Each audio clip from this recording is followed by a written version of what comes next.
चुनावी मुद्दों को आपके बीच में रखने से पहले मैं हमारे पार्टी के कुछ मुद्दे आपके बीच में रखना चाहूंगा।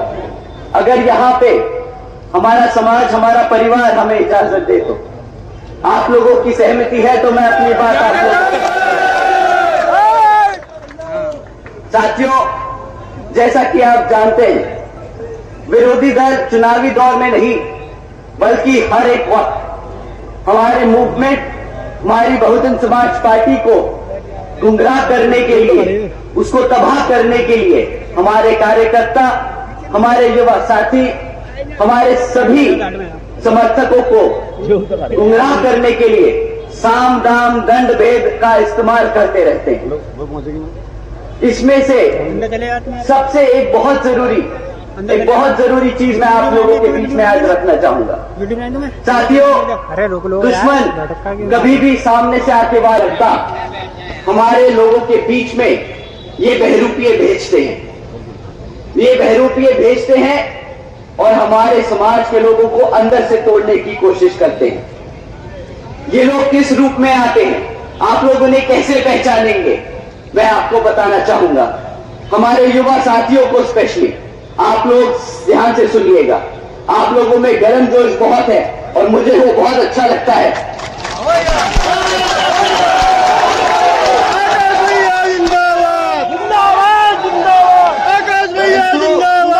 मैं अपने युवा साथियों को बताना चाहूंगा कि भाइयों बहनों, आप सब बाबा साहब के बच्चे हैं। वो दिमाग से काम लेते थे, गर्मजोशी से नहीं। वो दिमाग से आगे अपना मूवमेंट को बढ़ाते रहे, अपने समाज को तरक्की देने के लिए करते रहे काम। तो साथियों, ये आपको अब दिमाग से सोचना होगा, दिल से नहीं। आपके बीच में जो बहरूपिये हैं वो किस तरह आप लोगों को गुमराह करने का काम करते हैं।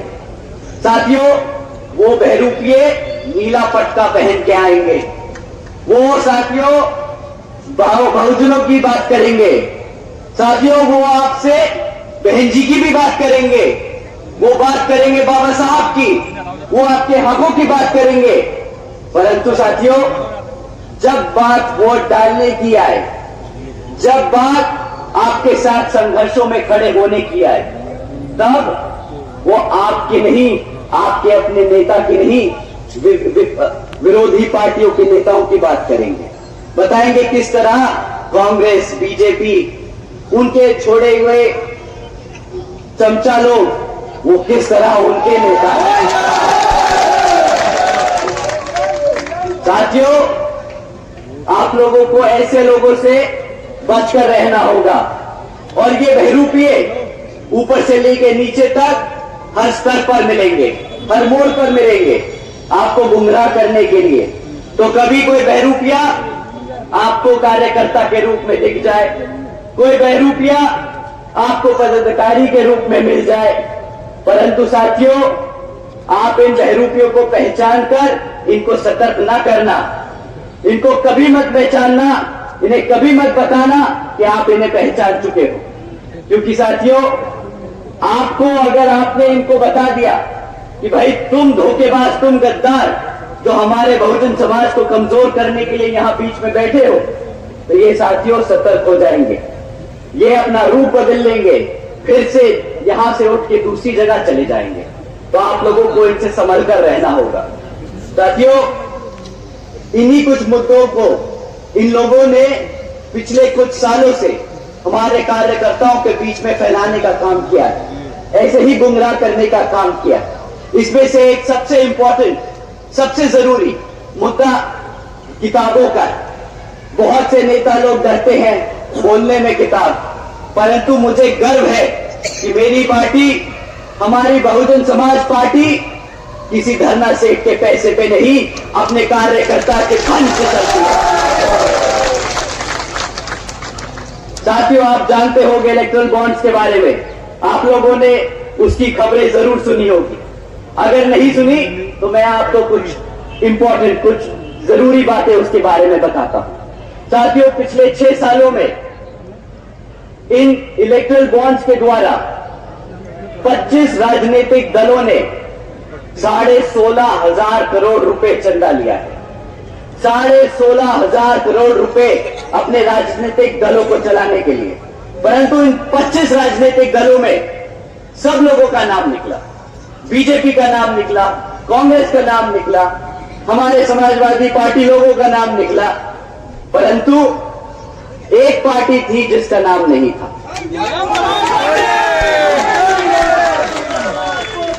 आपको पता है किसकी पार्टी थी वो? आपके चंदे से चलने वाली पार्टी है वो, आपकी अपनी बहुजन समाज पार्टी है वो।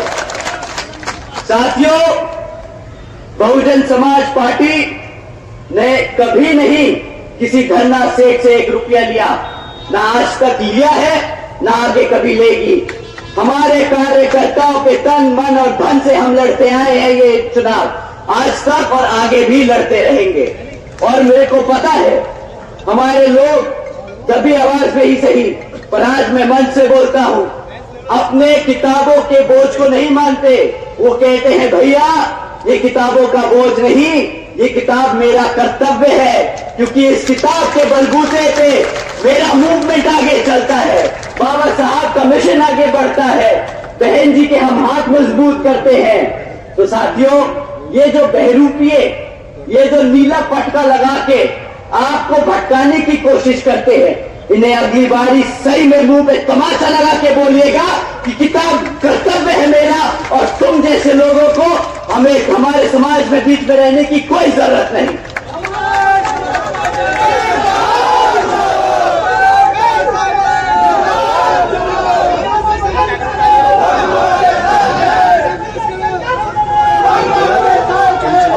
साथियों, ये तो रही बात बहरूपियों की, ये तो रही बात नाटकबाजों की। अब बात करते हैं चुनाव में जो पार्टियां आप लोगों के बीच में आकर आपसे वोट मांगने का काम करने वाली। साथियों, इसमें से एक पार्टी है जो पिछले 10 साल से सत्ता में आसीन है, 10 साल से वो केंद्र की सरकार चला रही है। अब समय आ गया है कि आंख बंद कर नहीं, इनके मीठे बातें सुन के नहीं, इनसे सवाल कर इनको जवाब देने का। साथियों, 10 साल से ये लोग आप पर राज करते आए हैं, तो इस बारी जब वोट मांगने आए तो आप इनसे 3 मुद्दों पर सवाल कीजिएगा। हम किसी जाति धर्म पे बात नहीं करेंगे, हम सिर्फ 3 मुद्दों पर बात करेंगे। हम बात करेंगे शिक्षा पर, हम बात करेंगे सुरक्षा पर, और हम बात करेंगे रोजगार पर। साथियों, ये तीनों मुद्दे ऐसे हैं जिसकी बदौलत हम आज यहां पर खड़े। इन्हीं 3 मुद्दों को लेकर बहन जी ने संघर्ष किया, और आज हम जैसे लोग इतनी बड़ी जनसभा रख पा रहे हैं। साथियों, पहला मुद्दा शिक्षा का है। हमें बीजेपी की सरकार से अब पूछना होगा कि भाई पिछले 10 सालों में क्यों इतनी पेपर लीकों की खबरें आती हैं। अब उनको जवाब देना होगा कि जब भी सरकारी नौकरियों के लिए एंट्रेंस टेस्ट होते हैं, एंट्रेंस एग्जाम्स होते हैं, तो उसमें जब हमारे युवा साथी पेपर दे के आते हैं तो क्यों उन्हें 3-4 दिन बाद पता चलता है कि वो पेपर लीक हो गया। आप लोगों को सवाल पूछना होगा कि भाई पेपर लीक किया जाता है, आपकी मंशा क्या है? आप चाहते हैं कि आप दिखाएं कि आप रोजगार देने की कोशिश कर रहे हैं, पर आपकी असलियत पेपर लीक कर उन नौकरियों को रद्द करने की है। आप चाहते ही नहीं कि हमारा युवा कभी रोजगार हो। साथियों, एंट्रेंस एग्जाम देने तक तो दूर की बात है।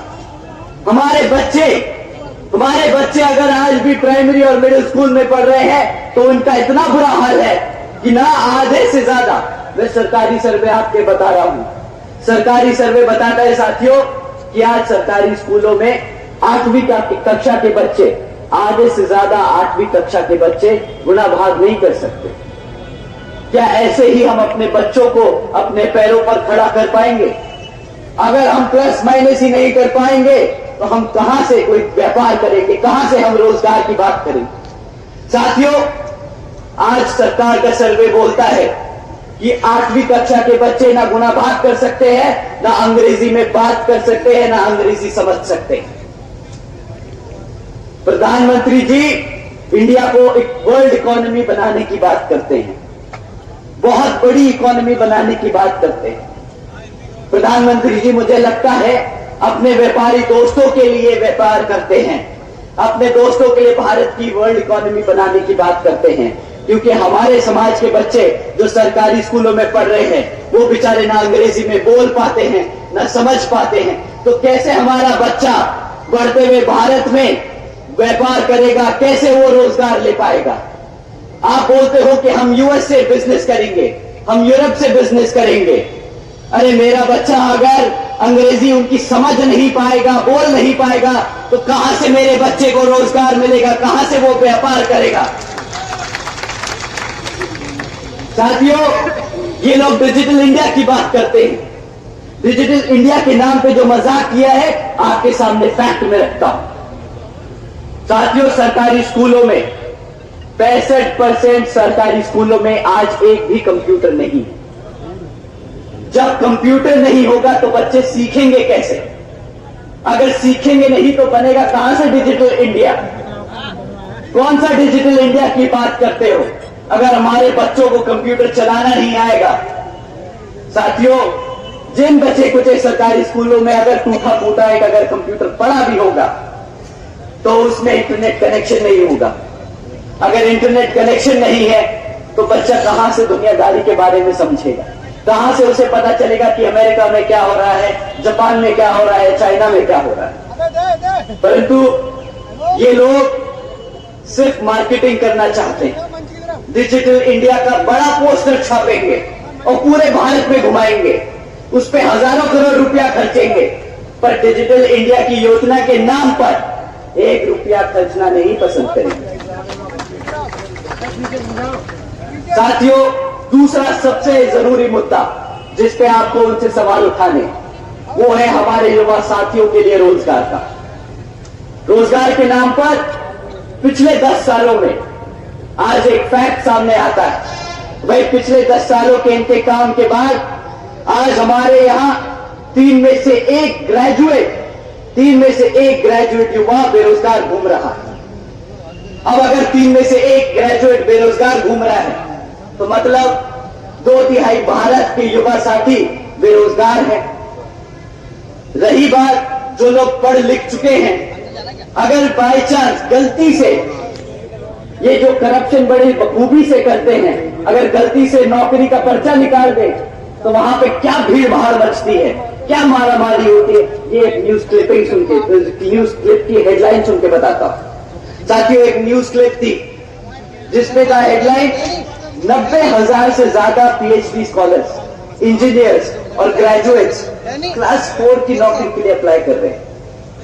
बताओ, 90,000 से ज्यादा इतने पढ़े लिखे बच्चे एक क्लास 4 की नौकरी के लिए अप्लाई कर रहे हैं। क्लास 4 की नौकरी की क्वालिफिकेशन 5वीं पास है। 5वीं पास के क्वालिफिकेशन पे हमारे पीएचडी स्कॉलर्स को अप्लाई करना पड़ रहा है। इतनी मारामारी है साथियों। पर ये लोग बहुत गर्व से बोलते हैं कि कैसे इन्होंने रोजगार को रोक के लोगों को पेट भरने का काम किया, लोगों को पेट भरने का काम किया। ये बोलते हैं कि भाई हमने आज 80 करोड़ से ज्यादा लोगों को, सरकार के लोगों को, भारत के लोगों को मुफ्त में राशन देने की स्कीम चलाई है। साथियों, केंद्र की भाजपा के बड़े से छोटे नेता और जितने भी भक्त आपको मिलेंगे वो बोलेंगे कि मेरी पार्टी ने 80 करोड़ जनता को मुफ्त में राशन दिया है। पर इन मूर्खों से कोई पूछे कि अबे उल्लुओ, अगर तुमने 80 करोड़ जनता को मुफ्त में राशन दिया है तो मतलब आधी जनता बेरोजगार घूम रही है, इसका क्या जवाब है तुम्हारे पास? अगर आधी जनता बेरोजगार घूम रही है तो राशन नहीं चाहिए था तुमसे। 2014 में तुम्हें राशन के वादे पर सत्ता में बिठाने का काम नहीं किया था। तुमने वादा किया था हर साल 2 करोड़ नौकरी देने का, 80 करोड़ जनता को भिखारी बनाने का वादा नहीं किया था। आनंद संघर्ष करो, आनंद संघर्ष करो।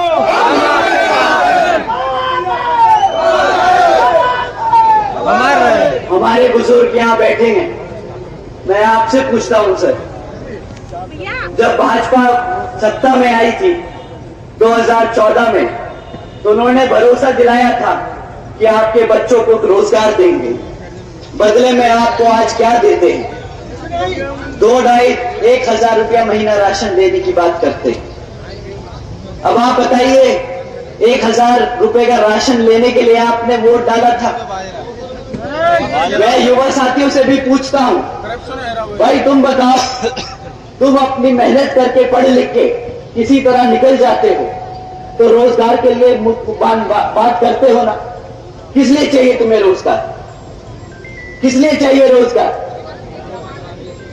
अपने माँ बाप ने, आपके अपने माँ बापों ने जो जिंदगी भर संघर्ष किया, अपना मुंह अपना खुद का निवाला ना रखकर आप लोगों का पेट भरा, तो ताकि आप लोग पलट कर उनके लिए सहारा बन सको, इसलिए आप रोजगार ढूंढते हो ना। आप लोग अपने पैरों पर खड़े होकर अपने माँ बापों का सर फख्र से ऊपर कर समाज में घूमने के लिए आप रोज बाहर निकलते हो ताकि आपको रोजगार मिल जाए, आपकी नौकरी लग जाए, इसलिए तो आप मेहनत करते हो ना। पर साथियों एक बात बताओ, अगर कोई आपको नेता आके बोले रोजगार तो नहीं है, ये ले 1,000 रुपया अपना राशन ले और घर जाके बैठ जा, क्या आपको बर्दाश्त है? वो 1,000 रुपए का राशन बर्दाश्त है? अब ये सुनिए, 1,000 रुपए का राशन देके एहसान जताने की बात करते हैं कि देखिए हमने आपको 1,000 रुपए का राशन दिया। मैं अपने युवा साथियों से, मैं अपने बड़े बुजुर्गों से अब इस बार दरख्वास्त करूंगा कि अगली बार ये आप लोगों के बीच में आएंगे ना, तो ये जो आपको राशन का थैला थमाते हैं, वही खाली थैला इनके मुंह पर मार के इनसे सवाल करना, मैंने तुम्हें 1,000 रुपए के राशन के लिए वोट नहीं डाला था, मैंने तुम्हें अपने पैरों पर खड़ा होकर नौकरी करके अपने माँ बाप का सर फख्र से ऊपर उठाने के लिए वोट डाला था।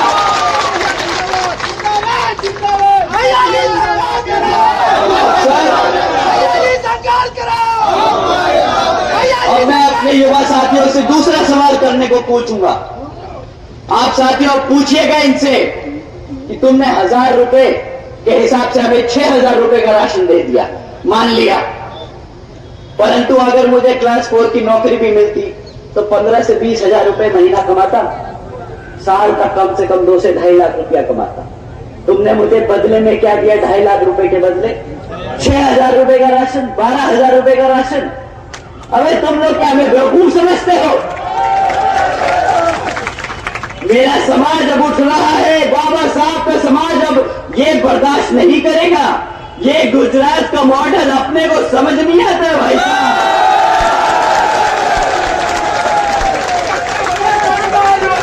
12,000 के बदले 2.5 लाख का चूना तुम गुजरात में लगाना, ये यूपी की जनता अपना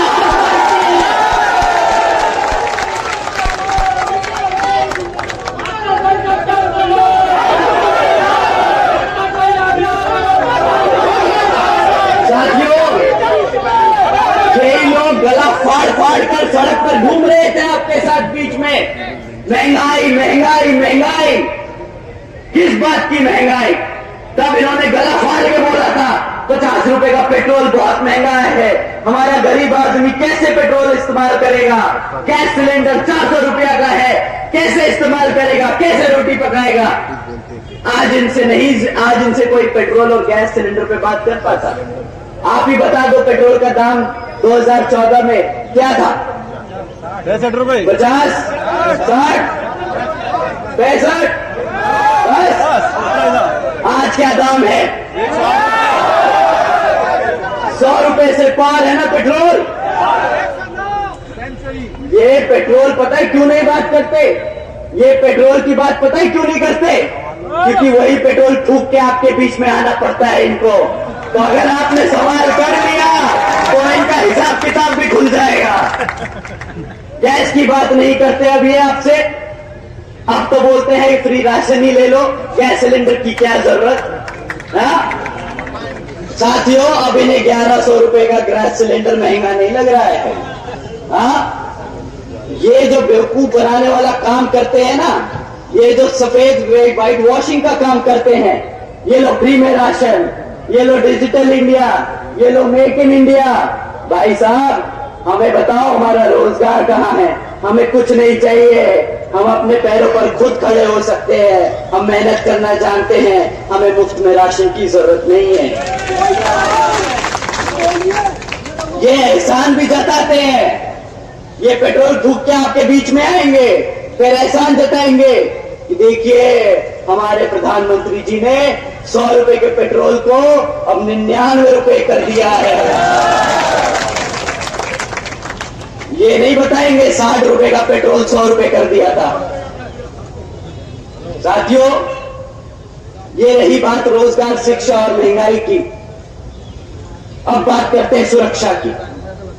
हमारे युवा साथी तो लड़ सकते, पर हमारे बूढ़े माँ बापों की सुरक्षा के लिए हमने किसको वोट डाला?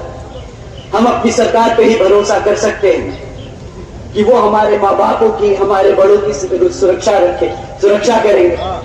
परंतु यहाँ के मुख्यमंत्री जी बड़े गर्व से चुपचाप ऑर्डर पास करते हैं रात को 8 बजे कि भाई कल से लड़कियां शाम को 8 बजे के बाद प्राइवेट इंस्टीट्यूट्स में ट्यूशन बाहर नहीं ले सकती।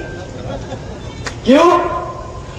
क्योंकि बेचारे हमारे मुख्यमंत्री जी इसकी गारंटी नहीं ले सकती कि भाई हमारी बेटियों को सुरक्षा दे सके, परंतु चौड़ के बहुत अच्छे से घर से घूम के बोलते हैं कि आज उत्तर प्रदेश में बच्चा बच्चा सुरक्षित है। अरे भैया, भूखा मार दिया, सुरक्षित बचा कहां से वो? दूसरी चीज जिस पे वो बहुत गर्व करते हैं कि हमारी सरकार बुलडोजर की सरकार है। भाई, कौन सी बुलडोजर की सरकार है आपकी? हमारे गरीबों की छत उखाड़ने की काम किया आपके बुलडोजरों ने। तो इस बात पे कोई गर्व करता है क्या? कोई मूर्खी नेता आके मंच पे बोलेगा मैंने तेरा घर उजाड़ दिया, मैं हूं बुलडोजर की सरकार? बताइए, ये कोई गर्व होने की बात है क्या? साथियों, इनको याद दिलाने का समय आ गया है कि बुलडोजर अपने अवाम की जनता पे, अपनी जनता के घर उजाड़ने के लिए नहीं, गुंडे माफियाओं के धंधों पर तोड़ने के लिए इस्तेमाल किए जाते हैं, जैसे बहन कुमारी मायावती जी ने किया था अपने शासनकाल में। साथियों, उसके बाद ये समय समय पर योजनाएं निकालते रहते हैं आपका ध्यान भटकाने के लिए। कभी फलाना योजना, कभी ढिमकाना योजना, और जब ये योजनाओं के नाम थक जाते निकालते निकालते तो उस पर 2.0 निकाल देते हैं, जैसे बड़े मियाँ छोटे मियाँ 2.0 है। इन्होंने तो सारा रोजगार को, योजनाओं को मूवी के टाइटल बना रखा है।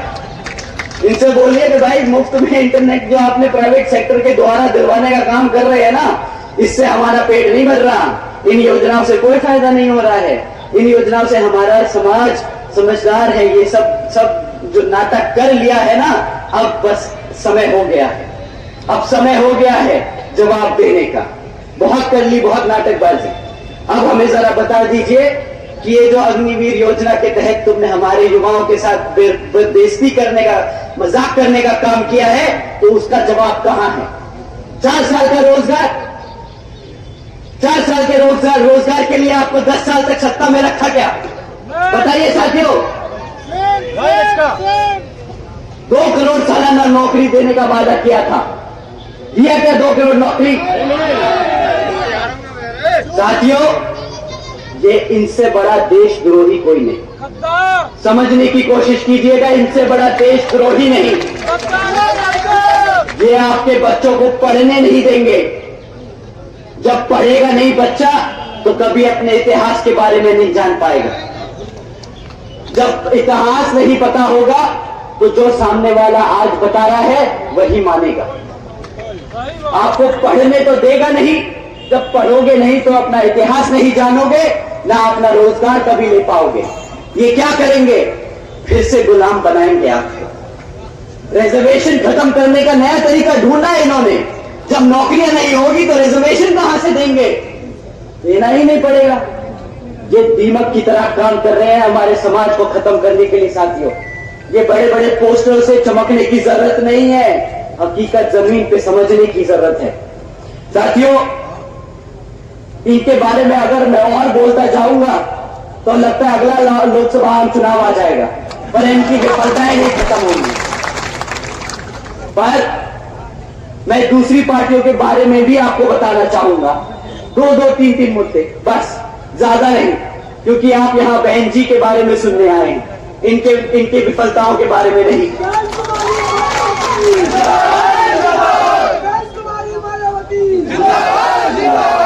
साथियों, 2012 में एक युवा नेता आए थे आप लोगों के बीच में, भरोसा आप सब ने जताया था, परंतु आज युवा मेरे को बोलता है YouTube पे, Facebook पे, मीटिंगों में, और मैं ये दोहराऊंगा, मुझे मना किया उन्होंने कि भैया ये हम आपसी की बात है, मंच पे से न बोलिएगा, पर मैं जानना चाहूंगा, मैं अपने सभी युवा साथियों के साथ अपने बड़े बुजुर्गों को भी बताना चाहूंगा कि हमारा युवा कैसा परेशान है। वो बोलता है हंसी मजाक में कि भैया लाल टोपी पे साइकिल पे बैठ कर आए थे, वो लाल टोपी खुद पहन के आए तो बस आखिर में टोपा हमें ही पहना गए भैया। साइकिल पे पहन के पूरा प्रदेश घूम लिए हैं, आज उस साइकिल में ना हवा है ना हमारे पेट में खाना है, पर इनसे भैया अगली बारी इनको वोट नहीं डालना है। आप लोगों को समझना होगा साथियों, ये लोग वैसे गद्दार हैं। अभी आप लोगों के सामने ये सबूत रखता हूं, हमारे मुसलमान भाई बहन यहां मौजूद हैं। पिछली बारी उन्होंने भी भरोसा किया था इन पर, और एक तरफा वोट डाला था, भरोसा करके वोट डाला था। पर आज जब हमारे मुसलमान समाज के ऊपर अत्याचार होता है तो इनके मुंह से एक चू नहीं निकलती है। बता दीजिए मेरे भाइयों बहनों कि क्या निकले इन्होंने एक बार भी क्या अपने समाज के लिए कुछ मुंह खोला क्या? परंतु साथियों, जब रिजर्वेशन इन प्रमोशन का बिल संसद में प्रेजेंट होता है तब इनका हाथ और मुंह सबसे तेज आगे चलता है, सबसे आगे बढ़कर ये बिल फाड़ने का काम करते हैं। साथियों, ऐसी पार्टियों को अपने बीच में घुसने मत देना। बहुत हो गया इनका भाषणबाजी, बहुत हो गया मौका, अब रिजल्ट चाहिए भैया। 5 साल के रिकॉर्ड से साथ हमसे बात करिए कि पिछले 5 साल में अपने शासनकाल में तुमने करा क्या हमारे लिए। साथियों, इसी क्रम में कांग्रेस पार्टी भी आपके बीच में आएगी कि आ चुकी है, कि आगे चली जाएगी, उनका विचारों का पता नहीं। मणिपुर से निकले थे, कन्याकुमारी जा रहे हैं, किसके साथ किसके लिए पता ही नहीं।